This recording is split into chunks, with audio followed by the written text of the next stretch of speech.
Socavones de angustia, primera parte, al declinar el día, segunda sección. Por el pedregoso cauce del río Tapacarí, convertido en camino por los pocos viandantes de la región durante la época de sequía, lenta y pesadamente avanzaba una mujer de ropas raídas con una capa de polvo cubriéndole los cabellos y el rostro. Caminaba con fatiga bajo el peso de un voluminoso bulto cargado en la espalda y de su abultado vientre revelador de un avanzado embarazo. A su lado, y un trotecito cansino, monótono, marchaba un perrito negro y lanudo, de orejas caídas y menguada figura. El perro era Cory Sonco y la mujer Donata Ari, la Ulinche, con la cara manchada y los ojos cansados, con el sufrimiento enroscado en el alma y el cuerpo rendido por 2 días de penosa marcha a través de cuestas y desfiladeros que hubo de cruzar desde la mina Maravilla para vencer la cordillera de Ayopaya hasta el río de Tapacarí. Aún le quedaban 2 días de penoso andar para llegar a su destino.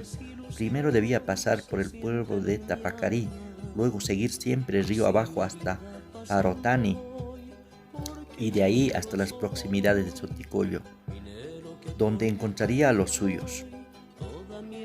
Caminaba distraída cuando sintió un dolor que lo hizo estremecerse de angustia, un dolor fugaz que pasó zigzagueando por su espalda, casi como un calambre que incrustó profundamente para desaparecer luego. Trató de tranquilizarse pensando que, de acuerdo a sus cálculos, todavía faltaban 15 a 20 días para el desembarazo. De todos modos, y ante lo que pudiera ocurrir, prefirió caminar más rápidamente, con la esperanza de recorrer las 2 leguas que aún la separaban del pueblo de Tapacarí, antes de que sobreviniera el alumbramiento. Sin duda, allá en el pueblo habría alguna comadrona para atenderla. No pasaron 10 minutos cuando un nuevo dolor más insinuante que el primero acabó de convencerla que eran los dolores de parto que lo sentía. Al adquirir esta seguridad, redobló sus esfuerzos para avanzar más aprisa, luchando al mismo tiempo con la ansiedad y la angustia que empezaban a apoderarse de su ánimo. Así prosiguió mientras pudo, pero más tarde, cuando los dolores se sucedieron con mayor frecuencia, haciéndose cada vez más agudos, y cuando su agotamiento y cansancio físico llegaron a los mayores extremos, tuvo que resignarse ante lo irremediable. Y como todos los seres bien dotados de entereza, cuando se enfrentan con la adversidad, extrajo fuerzas de su débil organismo, serenó su espíritu, ordenó sus ideas y adoptó la única resolución que cabía en ese trance. Sí, tendría a su hijo en ese sitio, con la única compañía del lanudo Horizonco, y sin otra atención que la suya propia. Trataba de alentarse a sí mismo. ¿Acaso no había atendido a una parturienta ella sola en la mina? A la orilla del río buscó un lugar propicio y lo encontró a la sombra protectora de unos árboles, cuando las ramas de un arbusto barrió minuciosamente el lugar escogido. Del atado que llevaba, extrajo 3 o 4 cueros de oveja que albos de limpieza los tenía reservados para el efecto. Los tendió en el suelo a fin de que le sirviesen de lecho. Trajo agua del río en una vasija y hasta logró encender fuego y cocinar una lagua para el perro. Bueno Dios, no pasaría nadie por ese desolado camino. Los ojos de Donata Ari escrutaban la distancia sin poder divisar figura humana. Entre tanto los dolores se tomaron más continuos y cada vez más fuertes. Con el estoísmo propio de su raza, la mujer resistió valientemente el sufrimiento. En vez de gritar, se mordía los labios y apretaba las manos con desesperación.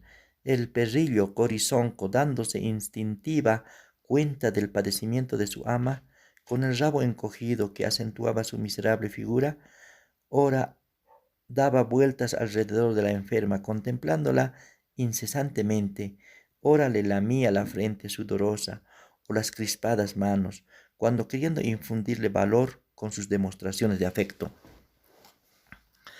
En medio de los dolores, la inteligencia de la mujer se mantenía lúcida. Planeaba lo que haría después de que el niño naciera. Primero amarrar muy fuertemente el cordón umbilical, luego cortarlo, después bañar al niño y arroparle bien. Le preocupaba la idea de tener que perder en el lugar 2 o 3 días, los necesarios para reponer sus fuerzas antes de reiniciar el viaje. Y si moría, ¿qué sería del pobre niño abandonado en esta soledad? ¿Qué podría hacer Corizonco en favor de su hijo, por más que tuviera el corazón de oro?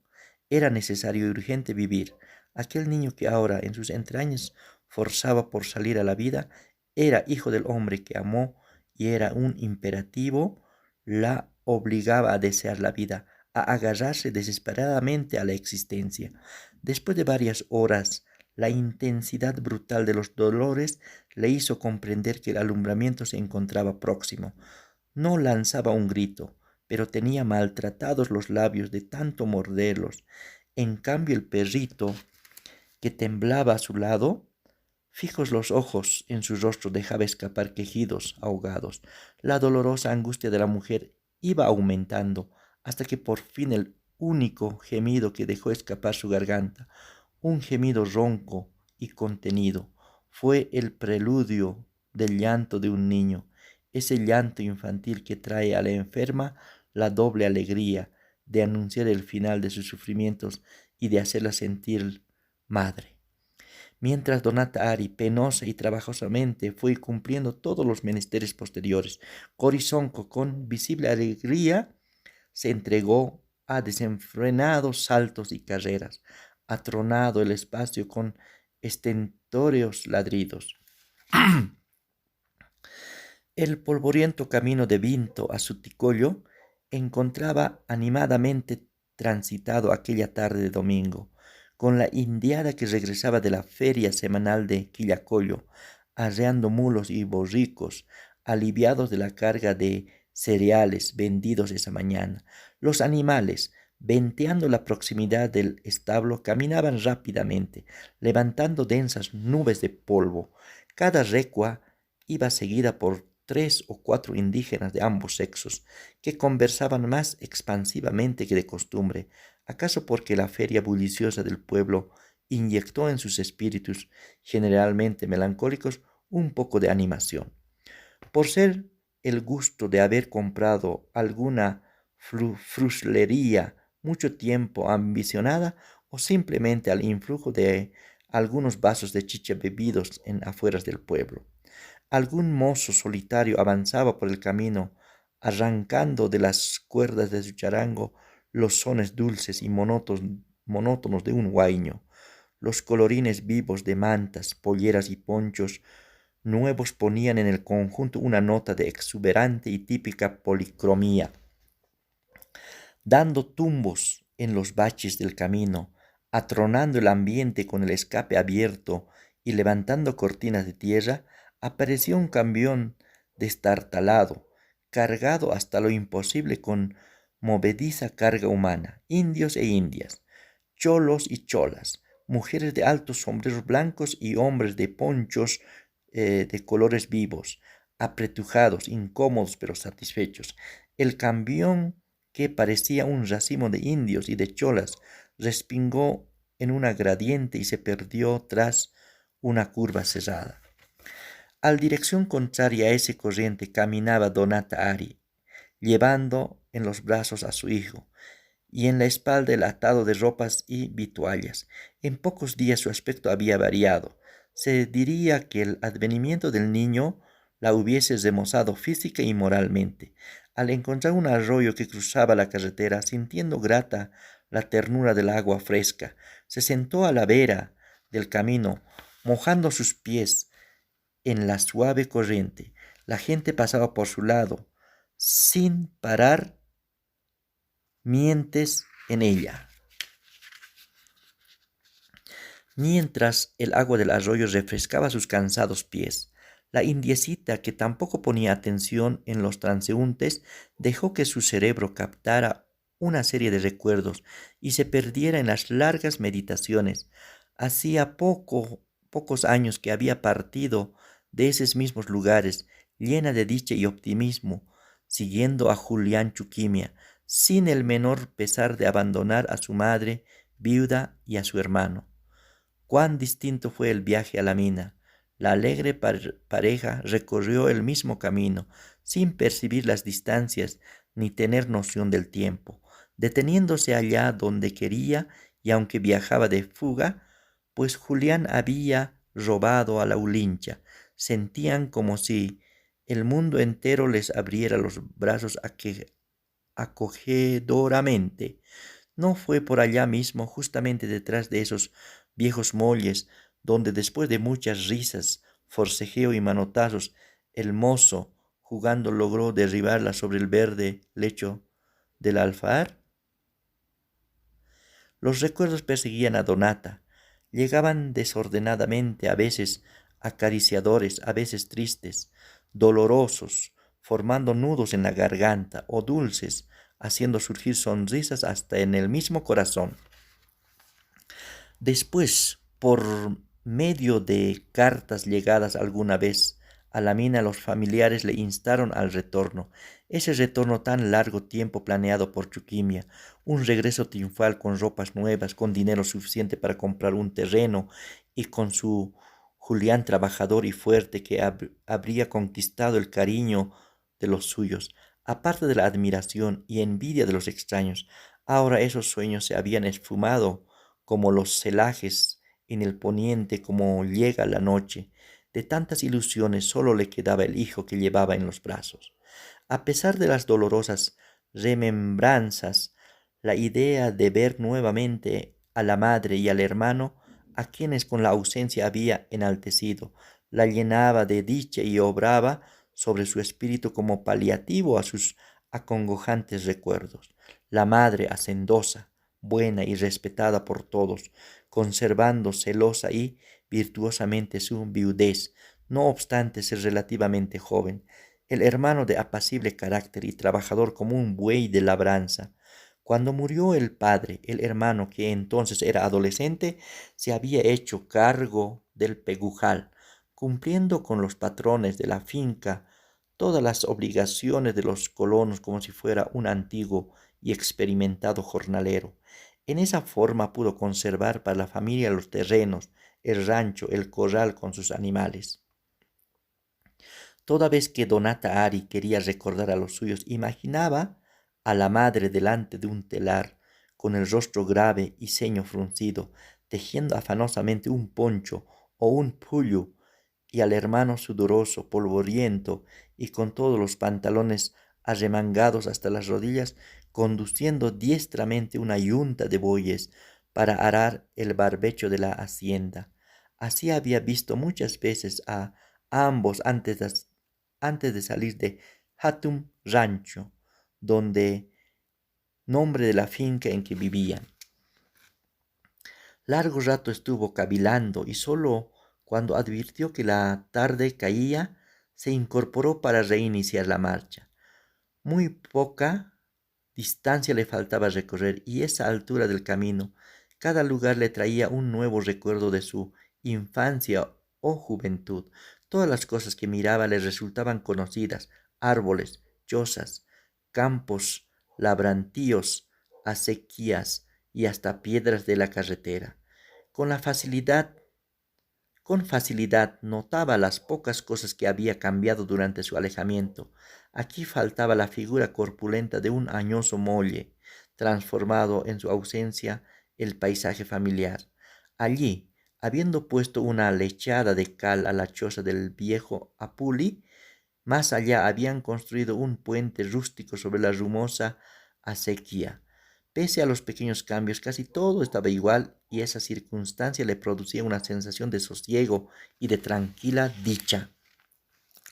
Por fin, cuando el sol se ocultaba detrás de la cordillera, llegó a un lugar desde el que podía divisar su rancho. Tuvo que detenerse para reprimir su emoción y alegría. Nada variado en su casa.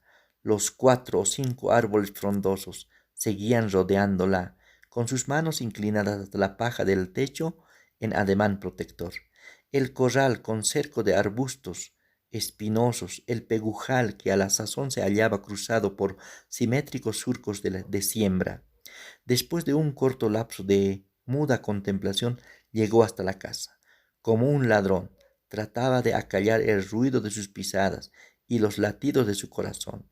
Allí estaba Sebastiana, la madre, atizando el fuego. A pocos pasos de ella, la viajera quedó mirándola en silencio. Después de un rato se decidió a hablar. «Mamay». La madre, incorporándose vivamente, estupefacta, examinó a la recién llegada. En su rostro broncíneo, fuera del gesto de sorpresa y pasmo, no se podía percibir ninguna otra impresión. «Habías regresado», comentó lacónicamente. «Descansa, pareces fatigada». Donato obedeció sentándose en el suelo frente a la madre, que también se reclinó sin dejar de observar detenidamente a su hija. Al reparar en el niño que cargaba Donata, sin comentario alguno lo tomó en sus brazos y comenzó a moverlo amorosamente. Después, volviendo a dirigir la mirada a su hija, preguntó: «¿Y el Julián te ha dejado?» «No, mamá», contestó la muchacha con voz quebrada, «se ha muerto». Y entre lágrimas y sollozos relató toda la historia desde que salió del hogar hasta el trágico accidente de Julián Chuquimia en la mina Maravilla. La madre escuchó en silencio sin interrumpirla y continuó callada cuando Donata terminó de hablar. Por toda demostración de consuelo, puso una de sus manos sobre la cabeza de la hija, acariciándola suavemente, como no había ocurrido en mucho tiempo. Donata sintió tranquilizarse su espíritu al simple flujo de esa boca, de esa tosca mano que la mimaba. Recordó cómo en esa misma forma muda cientos de veces en su infancia había sido consolada cuando recibía una azotaina del padre, o el profesor le regañaba por no aprender alguna lección, y aquella otra vez ya muy lejana cuando al retornar de las ovejas al aprisco se le extravió un hermoso cordero, suceso que le causó indecible pena. ¿Qué raro encantamiento tendría la mano de su madre? ¿Y el severo mamay?, inquirió Donata, acordándose de su hermano. Ha ido a la ciudad llevando carga de la hacienda, regresará mañana. ¿Y sigue siendo bueno? Los que nacen buenos mueren siendo buenos, contestó Sebastiana sentenciosamente. En ese momento se oyó un llanto de criatura procedía del interior de la choza. Sebastiana se levantó con prisa, devolviendo a su hijo a Donata. Entró en la casa, regresó luego con un hijo de pocos meses entre sus brazos, al que movió suave y monótonamente para hacer callar. Donata contempló admirada la escena sin atinar a comprender su significado. «¿De quién es esa guagua?», preguntó después de largo silencio. «Es de tu hermano», contestó la interpelada, agachando la vista, como el niño siguiera llorando. Abrió su camisa y acomodó el pezón de uno de sus abultados senos en la boca del pequeñuelo, que empezó a mamar con glotonería. Las dos mujeres no cruzaron más palabras. Había surgido entre ellas un silencio cargado de interrogaciones, de dudas, penas y quizás de mudos reproches. Mientras tanto, la oscuridad de la noche se tomó más densa. Las estrellas titilaban en el cielo como en fiesta de luciérnagas y una brisa suave susurraba confidencias al follaje de los árboles. Lejos y en varias direcciones brillaban intermitentes los fogones de los ranchos. A cortos intervalos, un fuerte ladrido de perro cortaba el silencio, contestándole como un eco el de otros distantes. Cuando callaban los perros solo se percibía el ruido del aire entre los árboles. De pronto, partiendo de algún charco de agua próximo, se elevó el croar de un sapo, un croar lento, monótono y ronco. Luego, como obedeciendo a una señal misteriosa, numerosos sapos empezaron a croar simultáneamente en vigoroso conjunto, con matices fuertes y débiles, para acabar callando al mismo tiempo. Después de breve silencio, surgió nuevamente la voz grave del solista, para conjuncionarse otra vez con el canto de los demás componentes del caprichoso y extraño coro. Desde el día siguiente, la vida de Donata Ari se normalizó en el hogar. La madre le asignó distintos quehaceres domésticos y paulatinamente pudo ver a toda la gente del lugar, rehaciendo viejas amistades y reconociendo fisonomías olvidadas. Una de las mayores satisfacciones que tenía Donata en ese primer tiempo de su retorno era la de conversar con su hermano. Severo Ari no había cambiado nada en el tiempo que duró su separación. Físicamente continuaba siendo el muchacho pequeño y vigoroso que siempre recordara, y por otra parte no había perdido sus principales cualidades de amor al trabajo, bondad y dulzura de carácter. Cuando en las tardes Severo regresaba de sus labores, Donata, venciendo el natural un poco taciturno del mozo, lo conducía a sostener extensas y triviales charlas. Hablaban de las personas amigas, de las probabilidades de la próxima cosecha, de los animales que poseían y cuyo número deseaban aumentar. Otras veces recordaban sus tiempos de escolares que pasaron juntos. Se lamentaban de haber aprendido muy poca cosa, pues apenas sabían leer y escribir con dificultad. Aparte de conocer rudimentariamente las 4 operaciones de aritmética, comprendían que sobre ellos pesaba la ignorancia como una maldición y que si hubiesen aprendido algo más, tal vez habrían podido mejorar sus condiciones actuales. Desde que Donata llegó de la mina, se sentía punzada por la curiosidad de saber quién podía ser el padre del niño que de un modo tan imprevisto entró en su casa. Repetidas veces intentó aclarar el enigma por medio de su hermano, pero éste respondía con evasivas.